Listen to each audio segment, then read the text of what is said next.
We were going to call our ball club the Bronx Boys, but we couldn't because Hilda was a girl. Only when going to the beach was there a distinction. She went to the girls' lockers. Mostly, she was just one of us guys, a good hitter, a good second baseman. We liked having her on the team. Thank you. At 14, our bodies began to mutate. I'd be searching for facial hair that might need shaving. Hilda started developing shapely breasts and was usually sweet-smelling.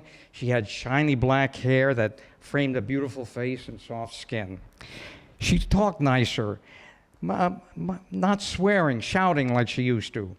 One summer night, three of us, the ones living closest to each other, Eddie, Hilda, and I, hung out together in really hot weather when the paralyzed air draped over our bodies like a warm, moist blanket. We'd often gravitate toward the nearby park. Clad in the flimsiest garments, we'd lie prone under the trees where contact with the earth provided some comfort.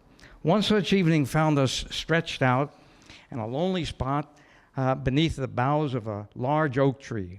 We joked, laughed, shot the breeze, and just horsed around. Our bodies lightly touched, no big deal, an accidental brushing of arms and legs or the casual finger tapping to stress a point. And then the closeness became more robust. We arm wrestled and mockingly punched each other, acting like small puppy dogs. I remember pinning Hilda to the ground, her legs restrained by mine, her wrists held fast. Only our midsections writhed and wiggled as she tried to free herself. I bent my face close to hers, my chest pressed against hers. I made her giggle by rubbing her nose against mine. Suddenly, a life-changing event was set off like a bomb detonating. I touched my lips to hers. It was my first real kiss, not just a peck on the cheek. A confusion of emotions went through me. Teammates don't kiss, but Hilda was more than just a baseball buddy. She was a girl with really big tits. And excitement rippled through from my mouth down to my chest, down to my groin. Hilda suddenly and forcefully drove her tongue through my lips and pressed it deeply into my mouth. I gagged and started choking. "What are you doing?" I shouted. "That's disgusting." She looked at me coyly and said, "Yeah, but it's fun, isn't it?" Eddie, my best friend, realizing he was missing out, pushed me off and took my place. Then the two of them went at it in the most nauseating way. They lunged at each other with open mouths. Eddie didn't seem to think it was sickening at all. The two of them looked like they were having a great time. That evening was the start of something grand. We started meeting at my place whenever it was safely vacant. We take turns bonding with Hilda. In the beginning, we were awkward, but after a while, it seemed natural, a classroom setting for learning and experimenting. There wasn't any competition between Eddie and me because Hilda was easygoing. She tenderly caressed each of us in the same way. At first, it was just a lot of verbal banter from the one waiting his turn. "That's enough," or "Now it's my turn." But we eventually came up with a good system. The tutoring took place on a foyer daybed. While waiting our turn, we'd position ourselves out of sight at the record player, and there we'd play an agreed-upon melody. We experimented with lots of melodies. The Flight of the Bumblebee, too short. Beethoven's Ninth, too long. The year was 1942. Spike Jones and his City Slickers entertaining war-nervous Americans, music with an attitude, and one of their most popular pieces was The Sheik of Araby.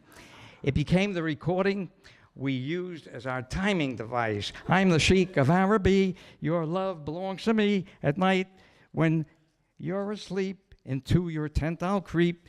The record lasted 3.5 minutes. The end of each rendition, Eddie and I changed places. When it was my turn, I'd tilt the needle away from the turntable and run toward the daybed. At the same time, Eddie would get up and become the disc jockey. "And the stars that shine above will light our way to love. You'll roam the land with me. I'm the Sheik of Araby." 3.5 minutes was just right.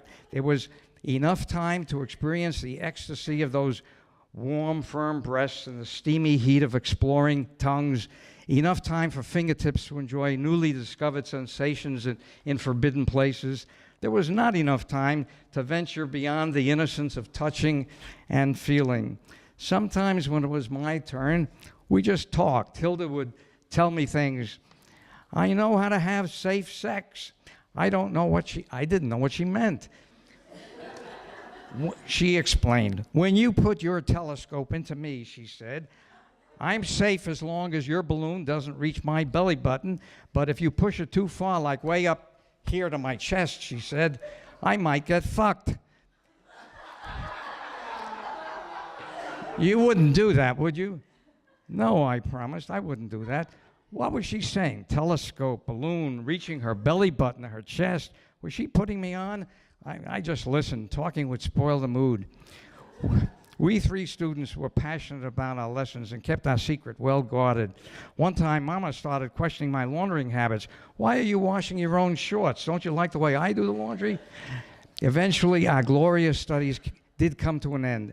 They came crashing down in a way that I'd never expected. Eddie, did I mention he was my best friend, looked very seriously as he said to me, we have to talk. We can't go on like this with Hilda, I mean. What's wrong? She's pretty special. I know, he said. That's why I wanted to stop. I don't get it. We're having the time of our lives. Why stop? I want you to stop, he responded grimly.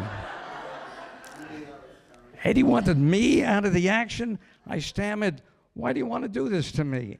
I'm sorry, but I love her. I'm going to ask her to be my steady. I want to marry her.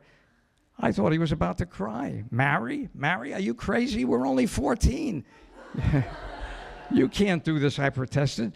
We have it so good now. How can you talk about going steady with our second baseman? She's a terrific girl, but she's not for dating. She's our buddy. Protesting did no good. Eddie and Hilda started going together. They didn't come to baseball practice. They were always walking hand in hand. My anatomical education was brought to a standstill, and it hurt that I lost my best friend. After about a year, Hilda and her parents moved to Boston. Eddie got over his loss rather quickly, and we became good friends again. We avoided talking about our extraordinary past training. Hilda's name was hardly ever mentioned. And I hope that the heavens have rewarded her for the unique tutoring she bestowed upon her 2 buddies.